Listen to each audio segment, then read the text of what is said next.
Good afternoon, good evening, good people. Welcome back to Parent Power Hour on this 21st of February, President's Day. Most people out there have the opportunity to be off today. Hope you enjoyed your day. We are here with the face of the franchise in the house already with us, and we have a quite a good show today. Really interesting guest who is going to connect directly with our audience and our parents out there. And we can't wait to start asking questions. Today's topic is A plus New York City. A plus New York City. Often say this maybe too much, Tyrone, of how blessed we are to be able to talk to good people in different cities that share many of our common views and struggles as we try to improve our educational system here in Baltimore City. And so we are joined by Miss Ocynthia Williams. We will let her introduce herself in a few. But family, first we're going to start, as always, with our connection question. Tyrone, I didn't even get a chance to broach the question to you, but the question is, and I will start this off for us, what's your preferred method of communication? I'm only going to ask for two. Is it talking on the phone or texting? Make it real simple and real easy. Talking on the phone or texting. What, family, is your preferred method of communication? I will go first. For me, it is simple. It is talking on the phone. I prefer that. Uh, uh, 6 days a week and twice on Sundays, if you will. That is my preferred method of communication. Miss Ocynthia Williams, how about you, ma'am? What do you prefer? Like you, I prefer talking on the phone. Excellent, and I knew you wanted. Oh, go ahead. I'm no, sorry. ma'am. Go ahead. I'm sorry.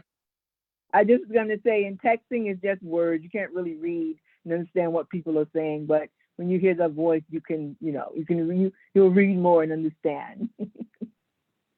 Absolutely.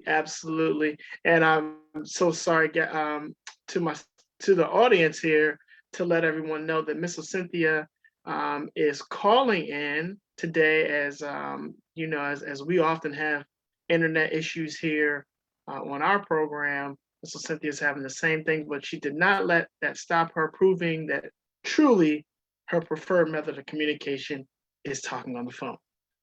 I just thought I'd wrap that in there, Miss Cynthia. Brother Tyrone, Brother Tyrone, how about you, sir?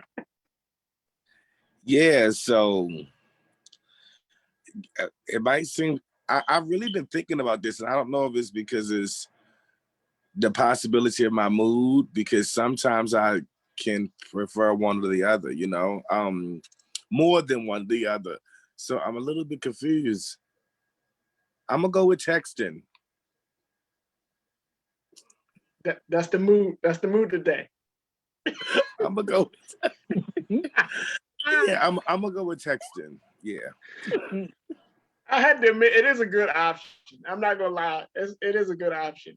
All right, thank you so much, Ms. Cynthia, for joining us with that question, Brother Tyrone, as always. And please, family, send in your preferred method of communication. Only two, either texting, by phone, or calling. So, Ms. Cynthia, again, has been so gracious as to join us in this very important topic here by phone, weathering the technical storm in order to get us this great information and let us know some of the things that are going on with A plus New York City. In 2013, New York was slated to elect a new mayor. Parent groups like Coalition for Educational Justice and other advocates across New York came together and pushed the mayoral candidates to adopt the People's Platform on public education in New York City. In this podcast, we're joined by Ms. Cynthia Williams. Ms. Williams, tell us a little bit about the fight for education and racial justice that you are continuing to bring to bear. Okay, yes. So, I'm Ocynthia Williams, and I am a founding member of the New York City Coalition for Educational Justice.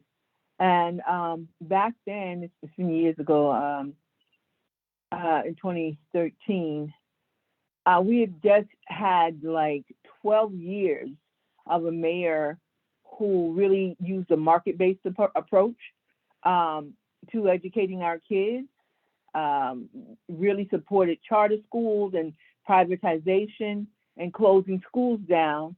And as organizing groups, there was little. We were only able to do, not minimal wins around education justice, and it was demoralizing. It was heartbreaking. And then when the opportunity came for a new mayor to be elected, we all came together. The groups came together: the Alliance for Quality Education, the New York City Coalition for Educational Justice, and New York Communities for Change, and the Urban Youth Collaborative. We all sat around together because we were used to working together, and just thought about what is it that we could do to influence the new mayor, no matter whom they would become, and we really strategized about how we were going to be able to influence their educational platform. And so working with experts on policies, coming up with the kinds of approach we would use. We sat in rooms day after day, meeting after meeting, to come up with a great solution that it turned out to be. Our group, we wanted two approaches. One was to really engage the community, parents, other groups, advocacy groups who are doing education work, bring them together to find different policies that we felt should be in a platform of the new mayor. And then there was another approach that we used with different groups that included unions and people on statewide coalitions that was called NYGPS, or New Yorkers for Great Public Schools. And we just took two different approaches. But A+ New York, we wanted to be the vehicle that really went out and engaged the community to get buy-in from all our stakeholders on what would be the best policies that could go in a mayoral candidate platform. And so, as I said, we met many meetings. We were able to work with policy researchers to come up with great policies and to create what was called a hub, a policy hub, where the candidates could go and see what we determined would be a great policies for reform. Not just the candidates, but parents to go in and look at all of the different policies and see what was most important to them to be represented in a platform. And so we just got to work making sure that we were able to give these candidates a way to make sure that they walked away from the market-based approach policies that the Bloomberg administrators used for our kids, to one that was more of an equity-based, racial equity that was inclusive, that did not break up communities like the policies from the Bloomberg era, and that the mayor would use his education platform as a platform that the whole country could use. He could use his bully pulpit to influence the whole country, because that's what Bloomberg did. Thank you so much, Ms. Williams. How did you get involved in organizing in the first place? Okay, that's a long story. Let me tell you, we would have to use the whole hour to talk about it, but I can be brief. And I started out as a parent volunteer in my kids' school. And let me tell you, it seems like that's not an important of a role, but it was very important in shaping who the person that I have become. I was a part of the school PTA, became like the president of that, of the School Parent and Teacher Association, and then, became involved in trainings, leadership development trainings. And that led me to becoming playing a bigger role in my community as a community leader, which led to coming together with other parents from across the Bronx, because that's where I was back then, and all of us joining together to really deciding that our schools in our district needed some improvement. So my journey started as a volunteer in school to becoming a part of the elected parent association, to becoming a member of a community association, to a founding member of an organization that ended up being the Coalition for New York City Coalition for Educational Justice. So just, leadership development, a passion for improving education. I'm a mother of 6 children who all have gone through the public school system and are doing other things in their lives now. And, just having a fire in me for wanting to see things better for our kids. And there's so many other parents just like me. Some people say, "Oh, you're great. You're doing, wonderful things," and I appreciate that. But I'm a parent, an ordinary parent, who was able to come together with other ordinary parents, and we were able to do some extraordinary things in New York City. So, believe me, it's really just seeing an opportunity to be engaged, having organizers come out, and because they come to our schools and whatnot too, to talk with us, and we'll just talk regular conversations with you to spark our interest. Many parents want to be engaged and just don't know how to be engaged, or as of what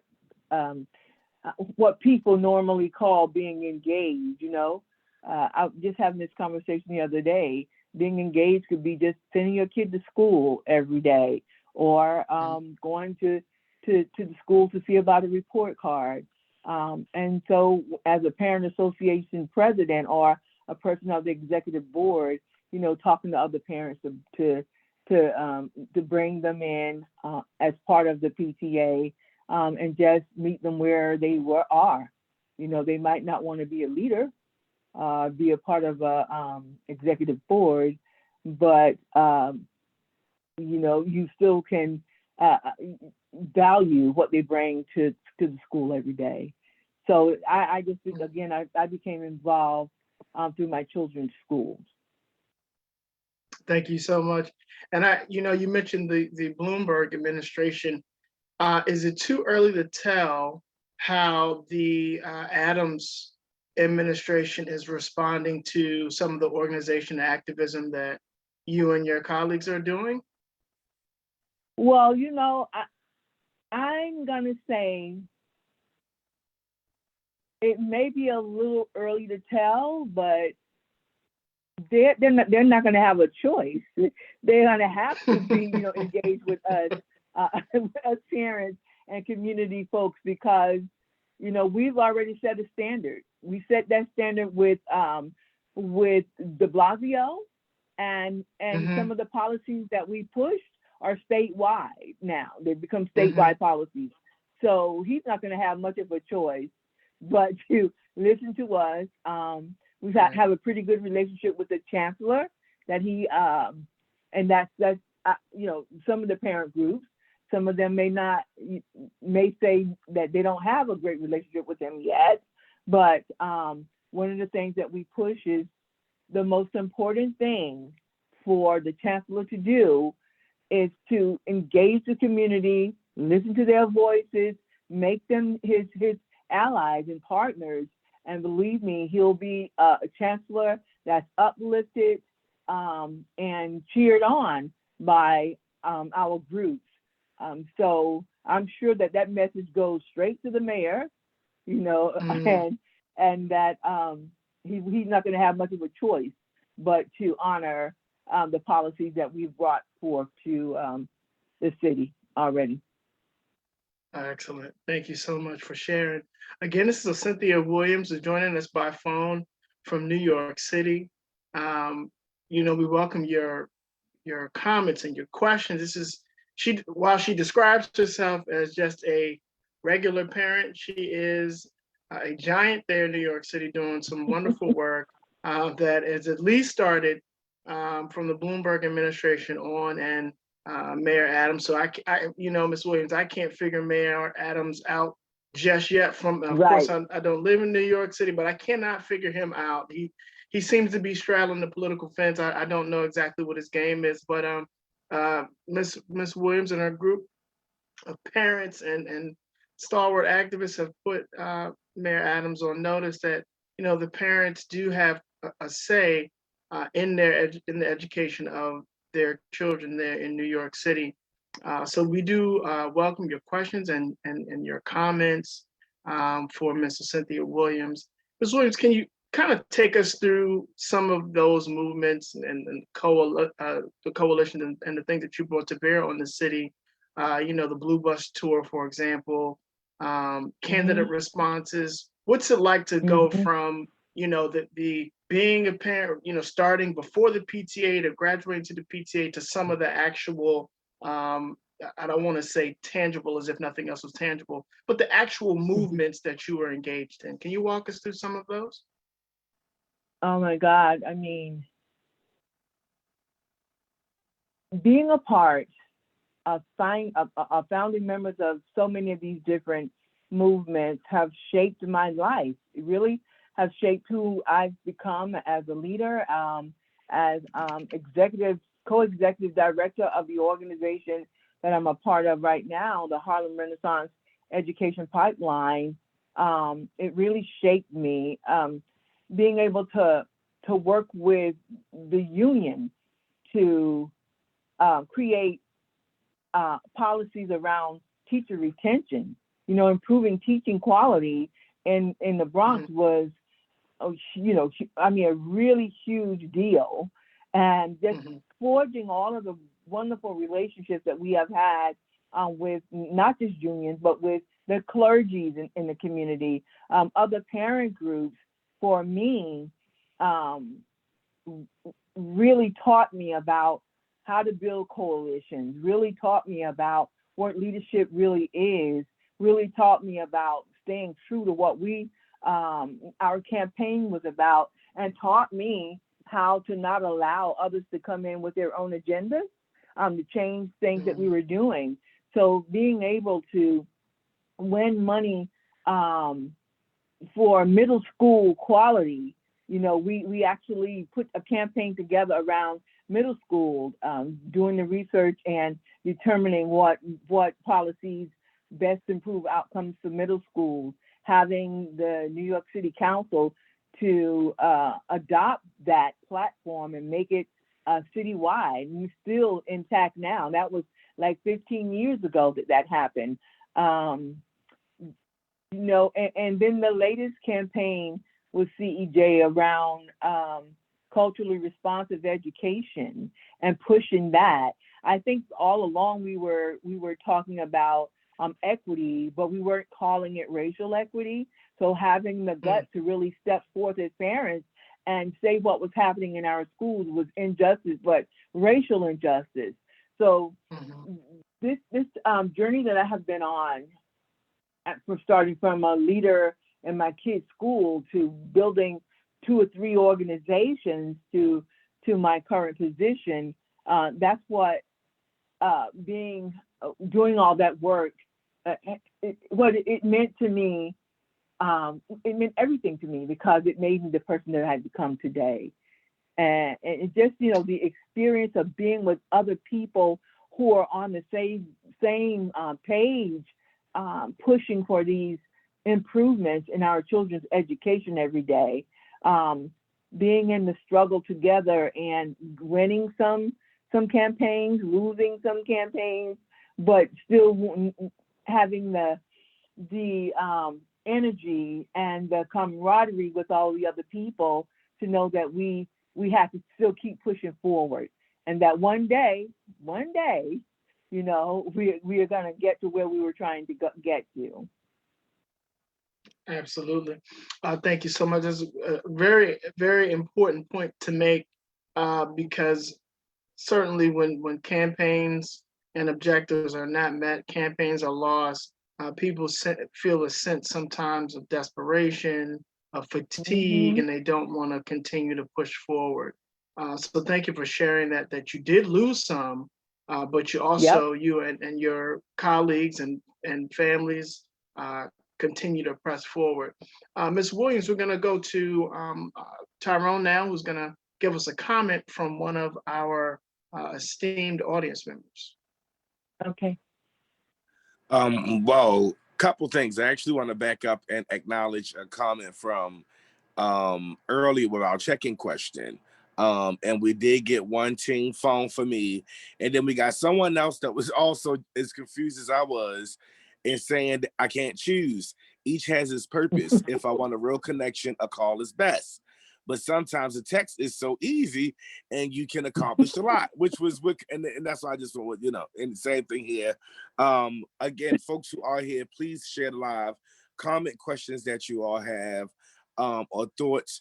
Also, just so you know, and this is also pinned in the comment section, that Baltimore City is trying to influence the next gubernatorial election using these same kind of strategies that our guest is speaking of, that A+ New York has used.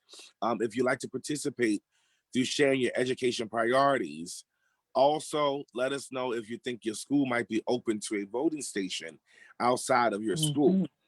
So definitely click on that link and let us know, and be definitely, you know, focusing and paying attention to that. But I do have a question. I'm also wanting to first acknowledge that form of organizing. I think it was great when I found out about it. It was great and everything. But from you and to us who's doing this now, and with such a different climate, right? You know, it was, I love being able to connect with people and talk directly to people, have the people come to vote. But what would you suggest, or do you see, you know, there being like a big difference in like numbers of turnouts and people when it comes out to voting because of the climate that we're in now with COVID going on and everything? Yeah. You all did it, you know what I'm saying? Like things were different. So yeah. Any thoughts around that? Oh, I think that there are enough guidelines. If you're talking about the way you could do it now, I think there are enough guidelines out now on how you still can participate regardless of how COVID is affecting people. You know, it just setting up the right kind of protocol, you know, the mask, the distance around people, and just people being as careful as they can. But for us, when we were doing it, we were not. A+ was made up like 51 groups with parents and all kind of different, you know, organizing groups who were able to organize around a particular school that we had a relationship with. And then we had the blue bus that we actually went to the people that they can come in and go through the bus. It was like a little museum on wheels. And look at the different areas of education that they would want to see in the platform. And then we also had an online hub. So that might be the best way for y'all to go through it, like doing, you know, if people are concerned about how COVID is right now, doing that online hub with the different policies that you all are looking to have implemented in the schools or adopted across your districts, and given the website out to people and have them to go on it, you're probably going to get more people to participate in that way anyway. Well, thank you. for that information to you. And again, those who are watching, y'all, again, please comment, like, and definitely share the live. Get this out there. We definitely need people to start paying attention and know what's going on around this, but then also hearing the experience of someone who's been successful, even with setbacks and everything. You know, they definitely had a success in this. So we again thank you for being here. But You're welcome. to you, William. And to the audience, yes, we have, you're gonna have setbacks. That's a part of organizing, but you're also gonna have wins. And as you go through the different campaigns, support each other, make time to have these meetings that are not just about the work you're doing, you know, to listen to each other as family. Maybe bring some of your, you know, the students together, even if it's by Zoom, however you are meeting these days. But that is the most important thing, to build the relationships between each other. And then that will give you the strength for when you don't win things, that you know you're still going to push through. And we always have a saying in our groups, is that we think back to our ancestors and the work that they have done and paved the way for us to be able to even do this work that we are doing. And just remember their struggle, and that this work is about struggling, but that there is a light. There's a light at the end, and there will be more wins than losses. Thank you. Thank you so much. Yes, thank you so much, you. Ms. Williams. Ms. Williams, was racial, I've a question and then a follow-up. Was racial equity in education the main issue for you all?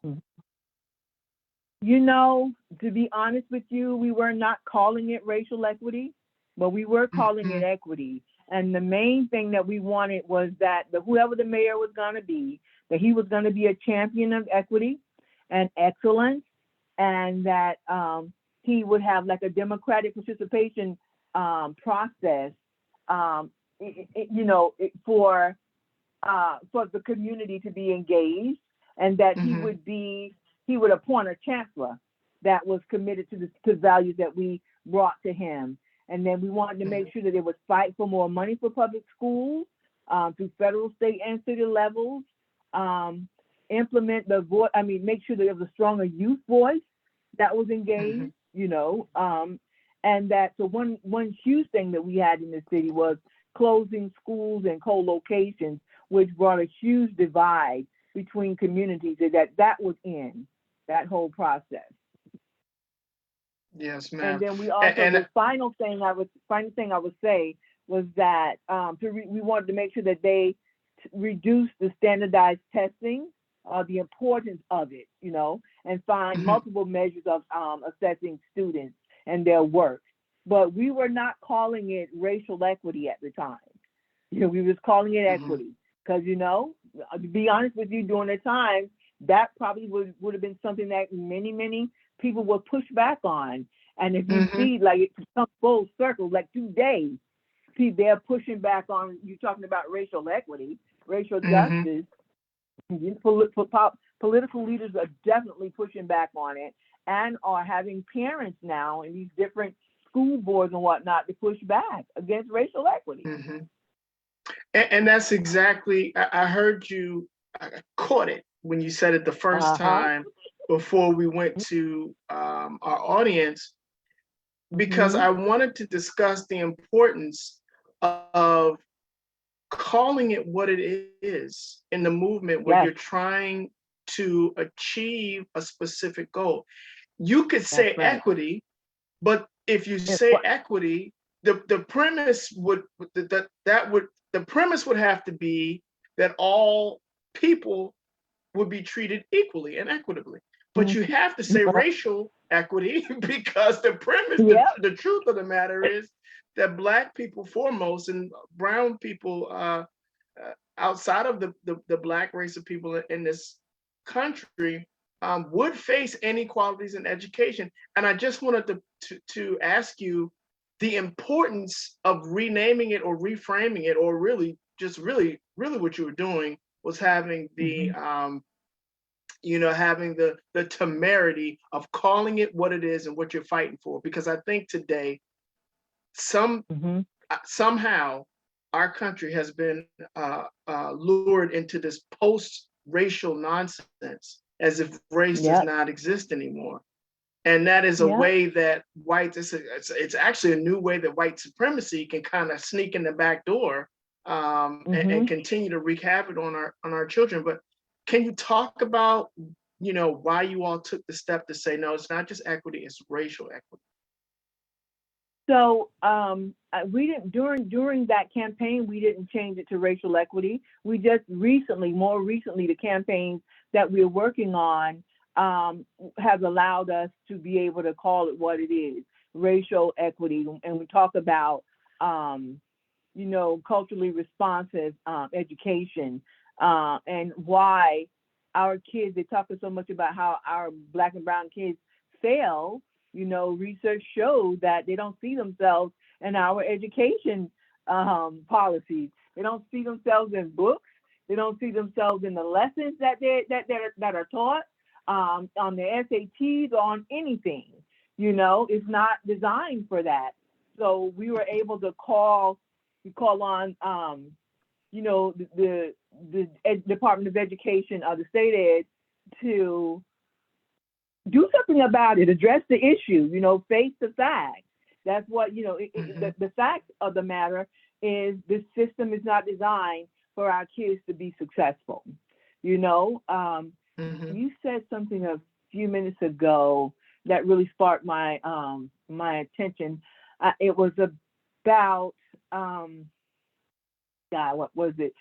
Anyway, I think something about calling it out, and how they are saying nowadays that it seems like race is not even a factor. I'm paraphrasing what you said, but it's always been this way. It's always been this way. But when you don't talk about it, when you don't call it what it is, then how could you possibly address it? And I think that what we were doing was putting, like, I don't want to say a Band-Aid on calling it, equity, because you have to define what equity is. You were just saying, what is equity? Well, we're talking about racial equity. That's what we've been talking about all along. And I think one of the other reasons why you wouldn't call it that back then was because the people who are funding our campaigns would probably feel, a little spooky about, giving money toward something that we're calling racial justice. Many of the folks who fund your campaigns, these these foundations, these grant organizations who give money for the work that we do, because we have to raise money to have our campaigns, would feel reluctant to give money when you name it and you call it racial equity. But us as parents, whether we call the campaign, called it by its name, racial equity, we would say it in our meetings. We would always say this is about racism, and that the reason why our kids don't do as well, according to data, as well as their peers, is because the system and the education that they're receiving are not designed for them. It's not culturally responsive. And it doesn't mean you have to have a Black history, or you have to teach kids who are Black and brown that's the only thing you teach them. No, we are saying you put together curriculum for every child, no matter what color they are, that is inclusive, and that they are included in what they're seeing in schools. Right.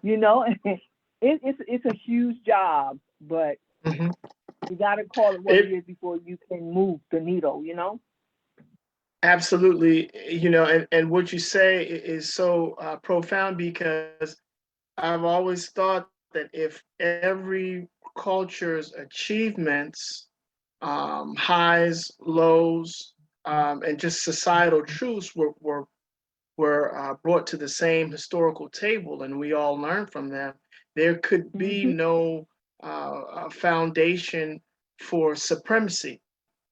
That's right. Because you can see that every culture of people had a society, had Yes. religions, had Yep. education, had Hmm. had royalty in most cases, had a whole class system, and so that is a That's right. very important point that you make. Um, Hmm. one of the things that you said, which I think I don't want to say ironically is becoming harder. You were talking about culturally responsive education.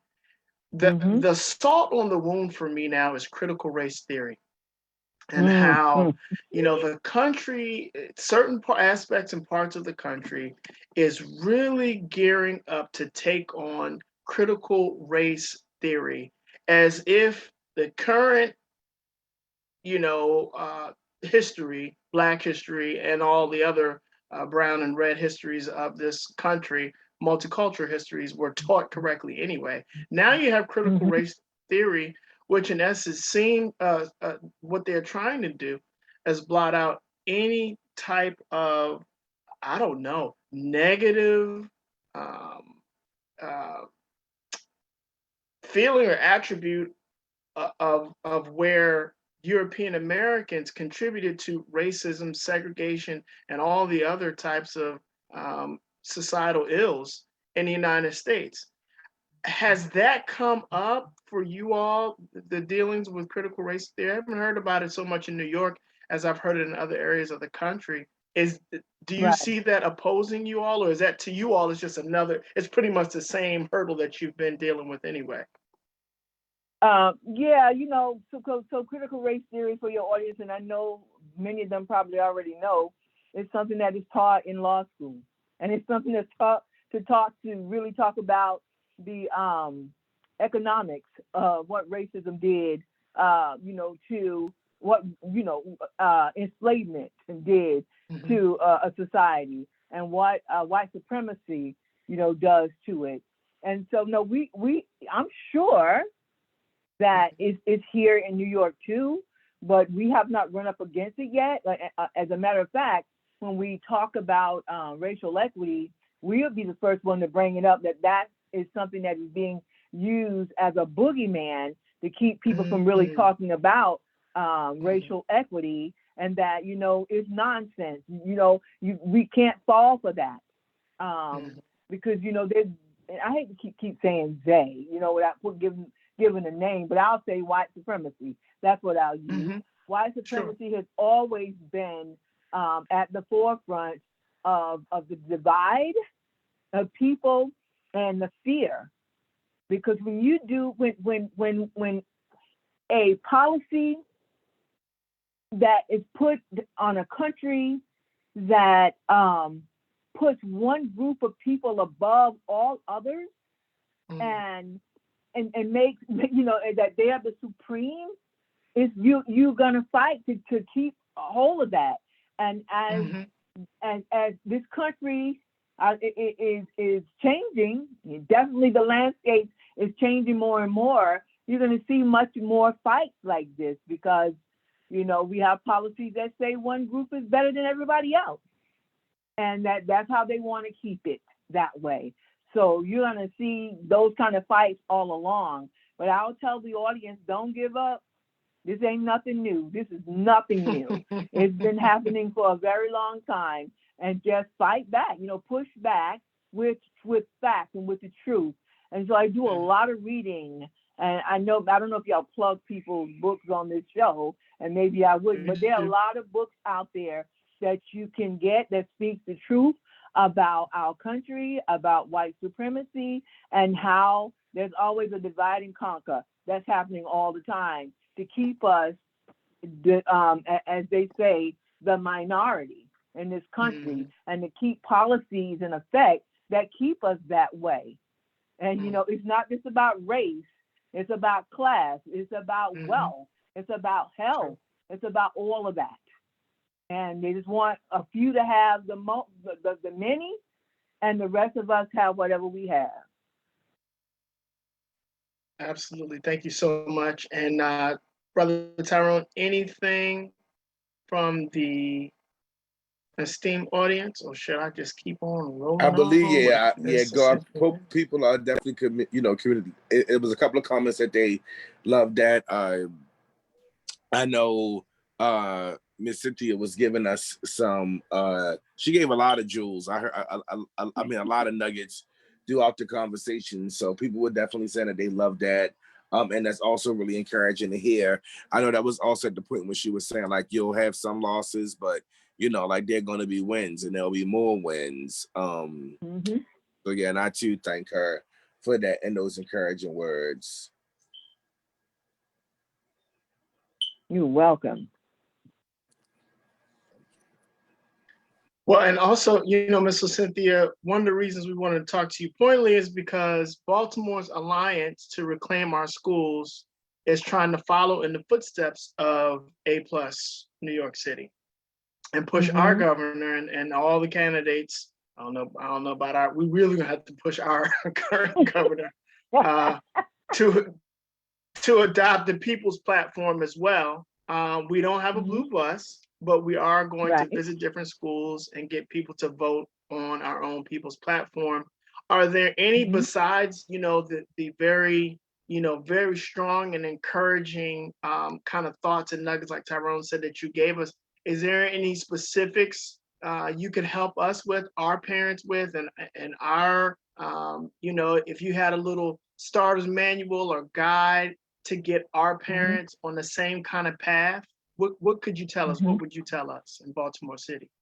I guess I would tell you to make sure that whatever policies that you're choosing, that they're coming from your parents and the students, because they know best what their kids want and what they need, to make sure that your policies are researched and that the data shows that they work. These are some of the practices that really work in schools.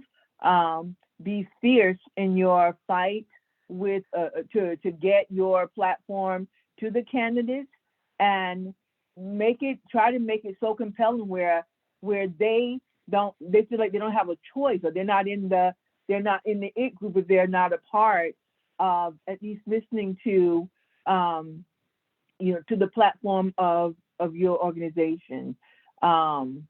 Get plenty of press if you can do that. The press can be your ally in the work. Just make sure that they cover what you want them to cover, and train your leaders to provide them with the training to speak with the press. Do your own great press releases, and for your candidate, whomever is their education person, that's who you build a relationship with, because the candidates don't know. I'm gonna say they don't know anything. They know something because they're running for whatever office that they're running for. But most of the time, their policy person is the one that you really talk to get your message to them, and then they bring them on board. Try to engage. I don't know what relationship or what your relationship is like with your local union, but having them to support your work is also wonderful. Not just support it, but get their input into what policies are effective. And there's so many more, but that's the ones that I could just think of right off the top of my head that works for us. All right. Well, thank you. Thank you so much for that. I think that's interesting that you spoke about the media. We have a active campaign through one of our local stations. Really, probably comes from the top nationally, but one of the local stations, who I will not give them any credence here on this show, that has a show dedicated to knocking down the schools and the school system and so forth. What kind of savvy advice could you give us to do? Like, you said train the leaders, and I respect what you say. Can you give us a little bit more on how to deal with the media and really get the media to understand that the parental point of view is really what's important when we're talking about the school system. Is there any, how did Yeah. you all convince the media to do that Well, so and to become an ally? mostly because we had relationships with certain reporters from the different outlets that we have been working with on prior campaigns, and having a relationship with the unions, people, organizations like that was able to also, have the media would pay attention, because it brought power. I hate to say it, it gave more power to the groups.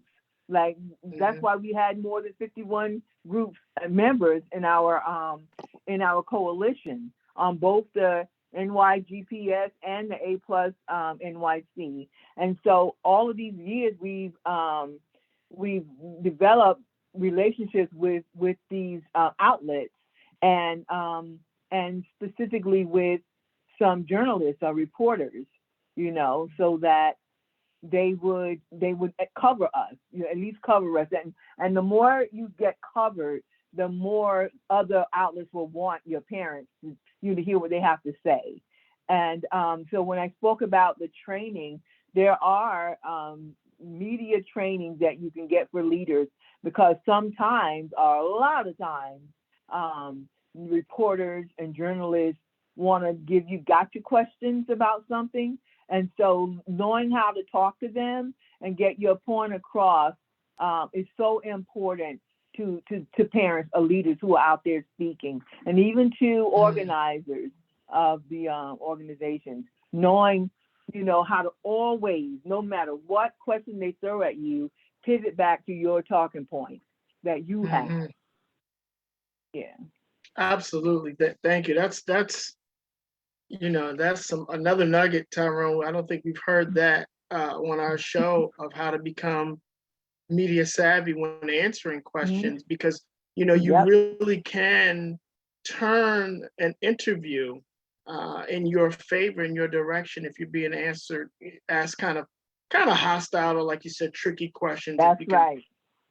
Expect what the reporter is going to ask you, kind of knowing, where they're coming from and their perspective, and being able to answer those questions intelligently and sticking to your talking points. Tyrone and family, this has been an unbelievable interview, if I may say so myself. Even from the phone, Ocynthia Williams from A Plus New York has really given us some very, very profound and practical steps to follow, and to try to bolster what we're doing here in Baltimore City. We thank you so much. We're gonna go quickly. Let's see if there are any more comments or questions out there, Tyrone, before we get into the last few questions from Miss Williams. I was still muted, sorry. We thank you, Ms. Williams, for being here again, for those encouraging words that you've given us. I think you've definitely helped some people feel the need to keep on going, and also get a little bit of fire up under them, knowing that there have been a huge success out there, and that folks are still going. So we definitely thank you for that, taking your time out and being here. Couple of things from thank you for being honest and stuff. She was definitely right. I always tell people that when it comes down to like campaigns and stuff, you get to know the people that work closest to the politician or to the elected official, whatever, because those are the ones that have the influence and can get you what you want. So yeah, folks, again, the comment that's pinned in the comment section, everyone click that link. If you know that your school would be a site where we can get folks, talk about the platform and get people to vote at, let us know. If you're interested in volunteering, helping out, being a part of this, hit us up and let us know.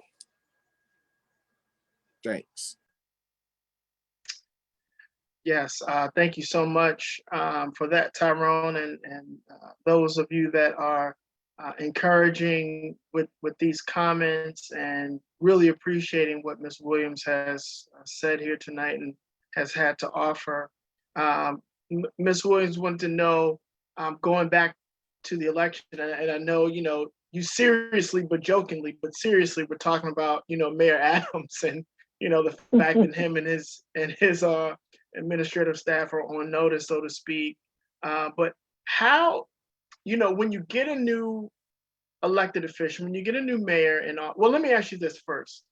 Is the Hmm. superintendent of schools in New York City, is that an appointed position? How does that person obtain that position? Yep, it's appointed. It's at will. The mayor can Mm, fire you, and he hires you. okay. Okay. Yep. So when you have an elected official, a mayor, in office, a new mayor, have you seen instances where the new mayor come in and says, "Okay, A plus, New York, we understand what you're trying to do. We're going to help facilitate these things." Have you seen some positive upsides when you get a new mayor? That has there been one that's willing to listen or try to help push the work forward or create policies Yeah. that you all have been pushing for? Right. Well, so De Blasio definitely did it. He didn't do everything that we wanted him to do, but he definitely shifted a lot away from the Bloomberg policies. And again, Mayor Adams just came in last month, and so Hmm. I think